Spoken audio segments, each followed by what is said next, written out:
Hello and welcome back to Podcast English Learning. I'm Emily. And I'm Paul. It's such a pleasure to be with you today. We're so glad you're here because today's topic is one that touches everyone's life: jobs.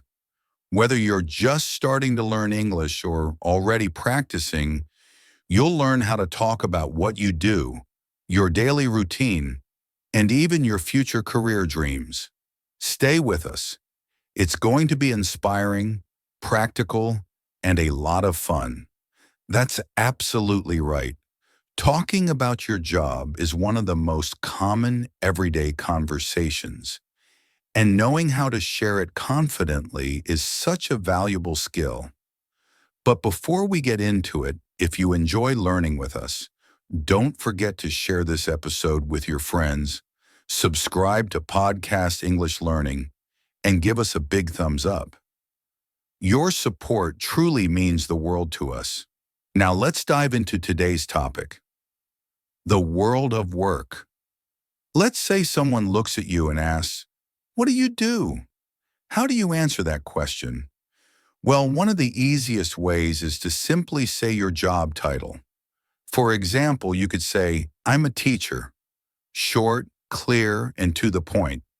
Or you might say, "I work as a designer."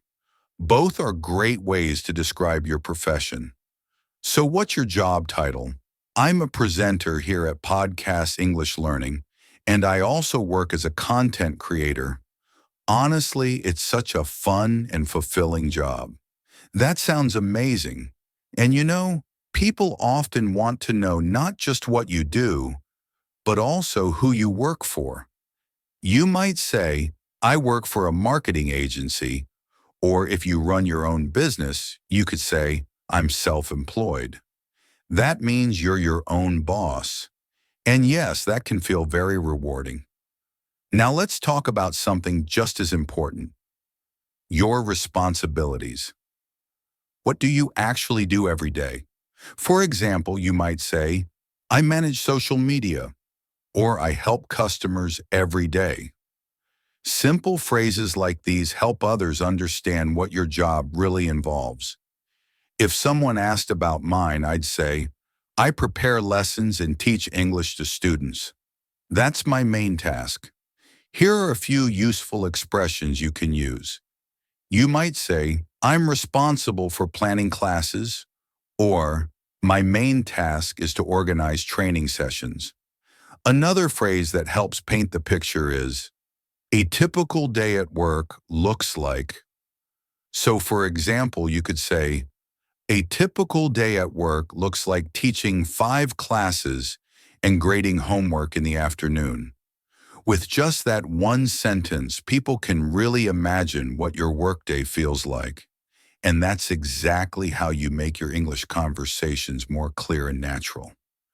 So far, we've talked about your job title, where you work, and your daily responsibilities. Easy, right? Now let's take it a step further. Let's talk about your daily routine at work.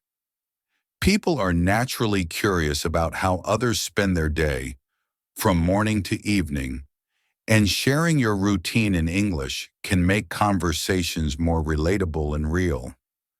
Let's start with the basics. You can simply say when your workday begins and ends. For instance, you might say, "I start work at 9 o'clock in the morning and finish at 5 in the evening." Clear, simple, and useful. Then move on to what you do throughout the day, like meetings, emails, or other tasks.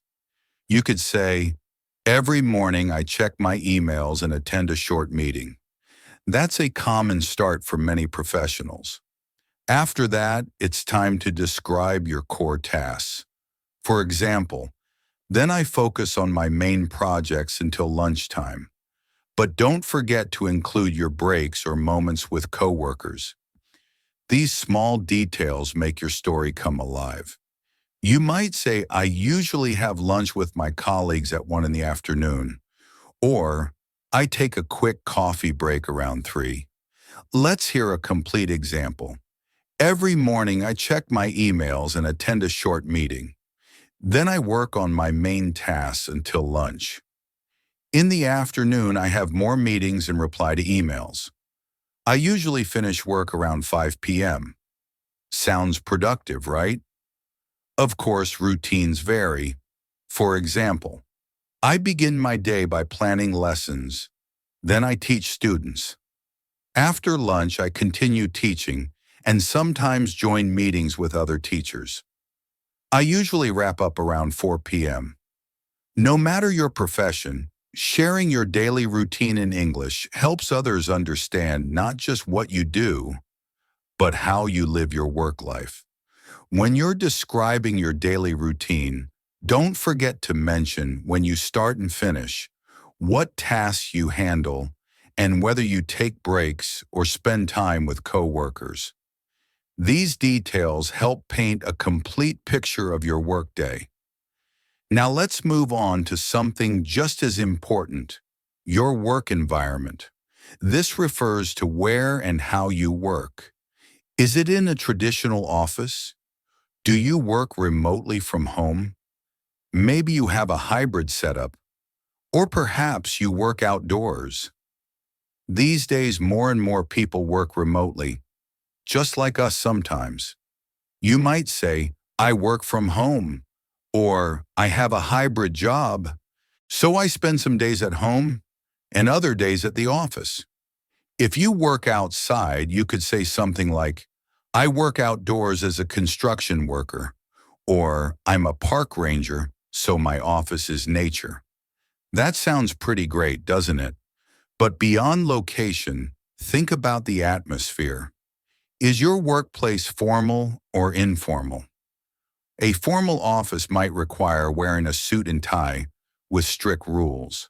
An informal one could be more relaxed.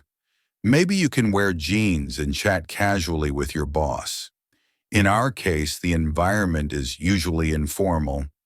We wear comfortable clothes and the vibe is friendly. Speaking of which, how are your relationships at work? Do you collaborate with others? Are your coworkers supportive? You might say, my colleagues are very friendly and we always help each other out. Or, I work in a small team and we're like a family. Here are some useful words to describe your workplace.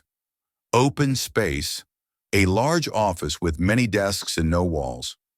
Deadline, a specific time when something must be finished. Boss, the person who manages you. Coworker, someone who works with you. Client, a customer or a company you provide services to. Team, a group of people working on the same goal. Flexible hours, you can choose your start and end time within certain limits. That's definitely one of the biggest perks. So don't forget, when describing your job, you can talk about where you work, the workplace atmosphere, and your relationships with coworkers. Now let's shift to something more personal. Job satisfaction. Simply put, do you enjoy your job? For me, the answer is yes. I absolutely love what I do. It's so exciting to share the English language with learners all over the world.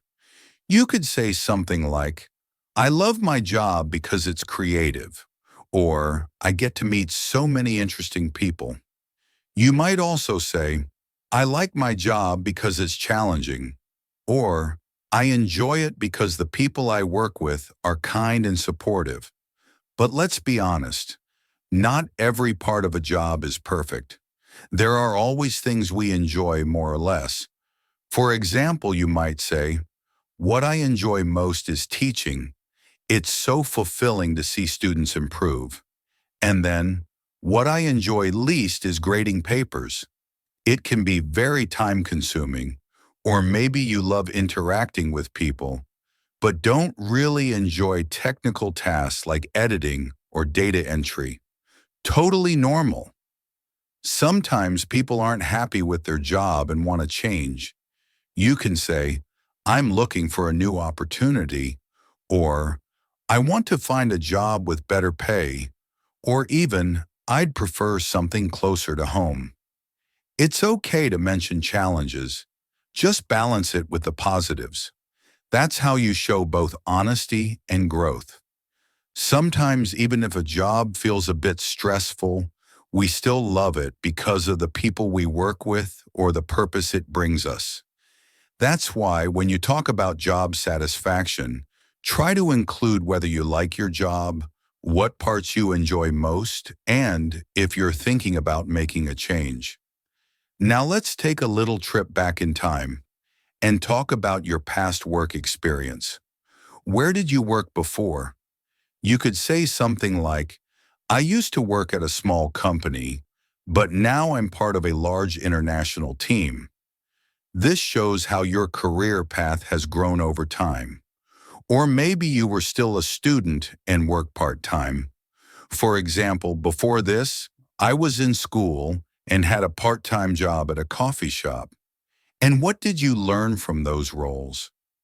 That's something future employers or interviewers always want to know. You might say, in my last job, I learned a lot about customer service. Or, I learned how to manage a team and solve problems under pressure. These lessons shape your story. For example, I used to be a salesperson, and that taught me how to talk to all kinds of people. Your experience tells a story, and it matters. That's such a valuable skill to have. So always remember, when talking about your experience, you can share where you worked before, what you learned, and how it shaped your career journey. Now let's turn the page and look ahead, because this next part is exciting. Your future career goals. Where do you see yourself in the next few years? You could say something like, one day I'd love to manage my own YouTube channel full-time. That's a powerful dream, and expressing it in English helps you bring it to life. Or try, I want to become an expert in my field, which shows your long-term ambition. And don't forget to talk about the skills you want to improve. For example, I want to improve my communication skills, or I'm eager to learn more about digital marketing. This shows that you're someone who's always growing, and that mindset matters. And what about your dream job? Maybe your dream is to travel the world and teach English in different countries, or to create content that inspires millions of people. Whatever it is, say it out loud. Because when you talk about your goals, you're already one step closer to making them real. So now you've learned how to talk about your future career goals, where you want to go, what skills you want to build, and your dream job. But what about asking other people about their work? This is a key skill for real-life conversations, and it helps you connect with others in a meaningful way. One of the most common and useful questions is, what do you do? It's short, simple, and perfect for starting a conversation. Once they answer, follow up with, do you like your job? This shows that you're not just asking politely, you're actually interested. Another great question is, how long have you worked there? This gives insight into their experience. They might respond, I've worked there for 5 years. To keep the conversation going, try something more personal. What's the most interesting part of your job? Or ask about their routine. What is a typical day like for you? Or, what do you do on a typical day?